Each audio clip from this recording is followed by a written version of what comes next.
Welcome everyone to another night review. Today we have the 2022 Lexus NX, and today we're going to take a detailed look at all these exterior lights, the interior, ambient lighting with multiple colors, and take it out on the road and see just how well these lights do.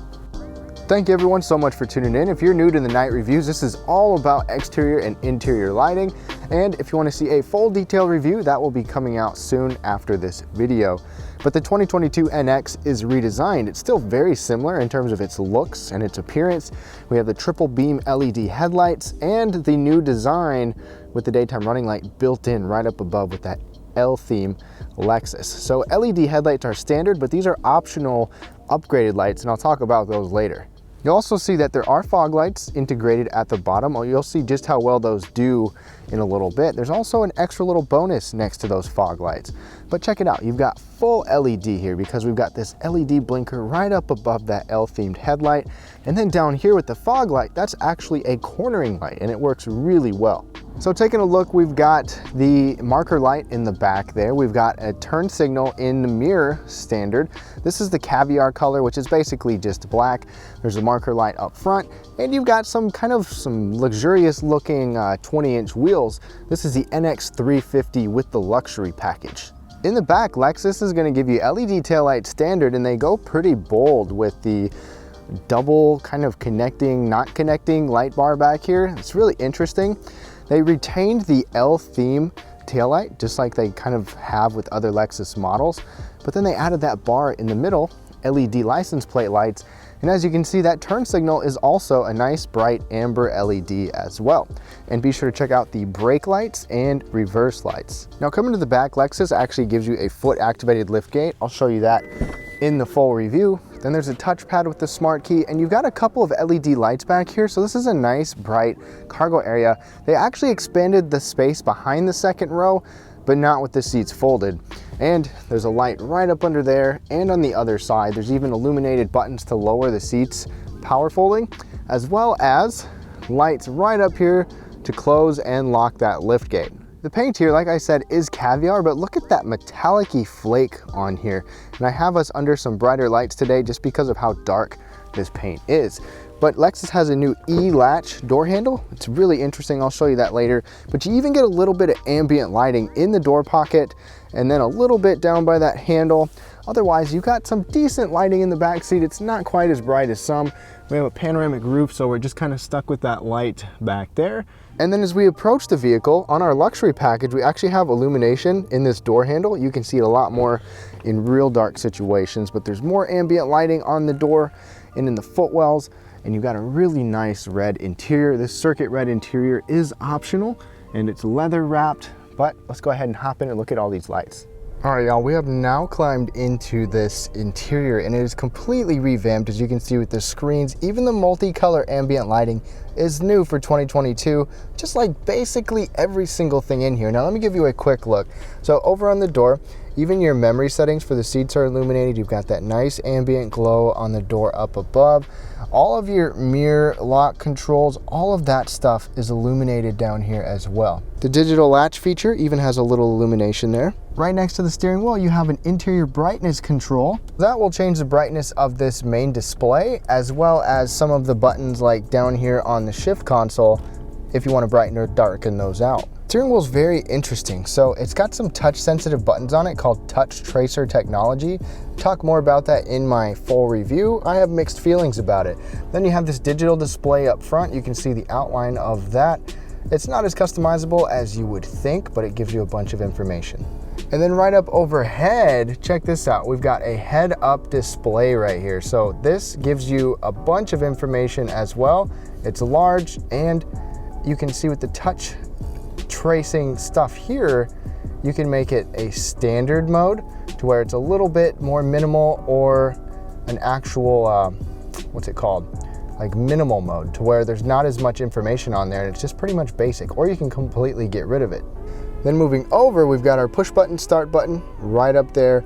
And then this is the optional 14-inch screen. So this is not a standard screen. You'll get this optional. Wireless CarPlay, Android Auto will be standard. And then we can go back to the Lexus screen. And I like Lexus's new software much more than it was. And yes, this is a touch screen. You don't have to use a silly little mouse pad thing. like Lexus had before, and I think it works great. You've got integrated touchscreen controls down here and actual knobs for your climate control integrated right into the screen. It's pretty cool looking. So to customize some stuff on here, vehicle customization, your lights, these are for your exterior lights, as you can see right over there. Illumination, this is where we get to the ambient lighting. So we now have thematic ambient lighting. So we've got different themes here to where, let's see here, what are we on right now? Right now we're on Meteor, which is more of a purpley color. There's some ambient lighting right down here where the wireless charging tray is. There's ambient lighting in the footwells, even over on the door in the digital latch like you saw. Up above, you don't have any of the light shining down from a central little light. You do have these little green lights, but that's not really their function.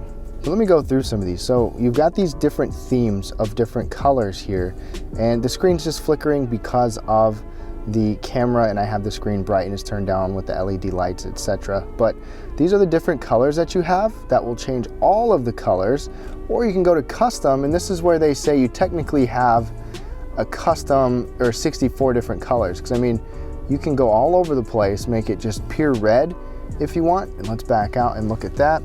We've got red in those same areas, even down at the footwells, down at the wireless charging pad. And the cool thing about this is that you can actually dim and brighten certain parts of it. You can turn it off if you want, or you can have, for example, I mean, it even is in the back seat, which is cool. You can have the footwells be bright, but everything else be dim. So I turn those pretty much off, and there's nothing there except at the foot. So you can do this on all zones, depending if you want to. But I love that Lexus now gives us all these different color options, but I'd love to know which one would you go for. I like the rainforest, kind of a sea greenish color, or this meteor color, which looks pretty cool as well. The other thing, we have a surround view camera, which I'm in a darker area now, not as bright as I was, and it still lights up that screen pretty well. So check that out. You've got decent visibility around you thanks to the exterior lighting. And one nice thing, if the display is bothering you, you can just go to settings, and then to display, you can completely turn the display off, totally blacked out if it's too large and distracting, or you can change the brightness on here very easily. Now I turned the overhead lights on, but we do have a couple of illuminated charging ports, the nice ambient lighting on there, and then you've got a little charging area, or a little secret storage under that wireless charging there. Coming back, cup holders. The one thing that really bothers me is this blue light is actually pretty bright. This is a button to push for park, but even if you're in drive, this blue light coming from there is actually a lot brighter than you would think. But the parking light, you're not going to notice that hardly ever. And then you've got illuminated controls right next to your shifter. Then opening up the center console, we do have a little ambient light in there too. Glove box also has some lighting. Then overhead, we get an automatic dimming rearview mirror, or the optional digital rearview mirror. So you can have it be just a regular rearview mirror with garage controls, or a digital mirror for a perfect visibility out the back. Overhead, we get LED lighting, so we've got touch sensitive lights. These lights closest to us are for each side. Otherwise, you can touch one side here and light up both sides. So you technically have 4 lights here, and it can lighten up this area really quite well without being too obnoxious in the passenger's face. As you can see with that, it lights up down kind of by your feet and where you're actually going to be looking for things. Then of course, Lexus gives you a vanity light and a mirror, and that is really bright. Now let's go ahead and start it up and take a look at these lights. So these are the adaptive auto leveling lights. They're optional. They don't actually go side to side. They just go up and down, as you can see with that. But this is the low beam, and that is a very, very good low beam pattern. It is bright all the way across the board. And you can see the little dip right there. That's to help prevent blinding oncoming traffic. But I think the best part is that off to the side, in fact, pretty far off to the side, if I hit the blinker here, watch this, boom. That is extremely bright over there. It does a very nice job illuminating next to the vehicle. Now, I have the fog lights on, turn them off, on. They don't do a ton. I haven't been able to use them at night, but same thing with, during the fog, but same thing with the other side, turn the blinker on, very bright. And then let's take a quick look off into the distance. So first of all, I line up with the same hill every time. The fact that both sides of the lights reach the hill is good, and that my side of the light is really good with that you covering up those red posts right there. But this looks great. Let's go ahead and turn on the high beams, and it really lights up that hill well. You can see the beam pattern raises on the side of the building. So this looks really good. There are currently no IIHS ratings at the time of this video, but the previous NX had the best possible rating, and I would expect this one to have that same rating as well. All right, y'all, we are behind the wheel of this 2022 Lexus NX, and in this test drive, my main mission here is to show you what to expect with these lights in terms of how good they are, the automatic high beams, the lights on dark roads, the sensitivity of all that, and just what it's like and how good everything works, and the ambiance. I like the ambiance in here. I've got that screen turned off for the moment. I might turn it back on in a little bit so you can see that, but the ambient lighting is good without being overbearing, and you have full control of the colors and the brightness of all the different areas, and these headlights so far have done a nice job. Now Lexus says they're adaptive, and they're adaptive up and down auto leveling, and you have the cornering function, but they don't move side to side like the previous NX, which is a little bit disappointing.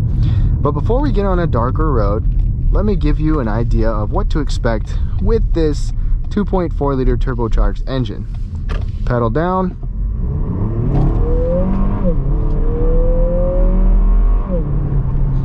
And it gets moving pretty quick. I mean, it's got a lot more torque than it did before. It's nothing sporty, but it can be somewhat fun. Now I'm going to turn the automatic high beams on, and I'll give you feedback about when they're actually on or off. So far, just the low beams are on, and some vehicles turn the high beams on when we have street lights like this. So far, Lexus is keeping just the low beams on. And so far on this road with the overhead street lights, these high beams have stayed off completely, so they're a little more sensitive to other lights. And before we get on the dark road, like I said, that rearview mirror can be like that, or it can be regular automatic dimming. So either way. Otherwise, the driver's side mirror is automatic dimming, which is really nice, prevent the blinding behind you, but the passenger side mirror is not. But most of the time the driver's side is where the blinding would come from. Now we're going to get on a darker road. So let's go ahead and switch camera angles right now. So far the high beams have not, okay, the high beams just turned on. It took a little while for them to want to turn on. And that is excellent visibility out front. I can see really well out there. Let me turn the low beams on so we can see this beam pattern, and it shoots right out into that corner. It got out into that corner earlier than what most headlights do, and I don't know if that has anything to do with the auto leveling function on a hill, but going around a corner, the lights are not going to move, but the beam pattern is still up the road fairly far. And then I turn the automatic high beams on, and they turn back on. So it took a little bit after that car passed, but the high beams are on, and I can see markers on the road way up ahead. You can tell how bright they are with the reflections off of the signs. Now the low beams, the beam pattern is pretty good going out there. It definitely drops on the passenger side or the oncoming driver's side. Now the high beams back on. I just turned them on. I wish we had the adaptive side-to-side lights, because these lights would really do well because they have good distance otherwise. Coming around this corner. What do you guys think? I feel confident with these lights. And with the big street light to the left, it turned off our high beams. But let's see here. High beams back on. Visibility down the road is very good. And even out to the sides, probably more than you could probably see. Now I turn the low beams on. So fog lights are off. Fog lights on. Off. On. They give you some immediate peripheral distances. But otherwise you can see off to the side just how much the beam pattern is shooting out to the side. So that is really nice.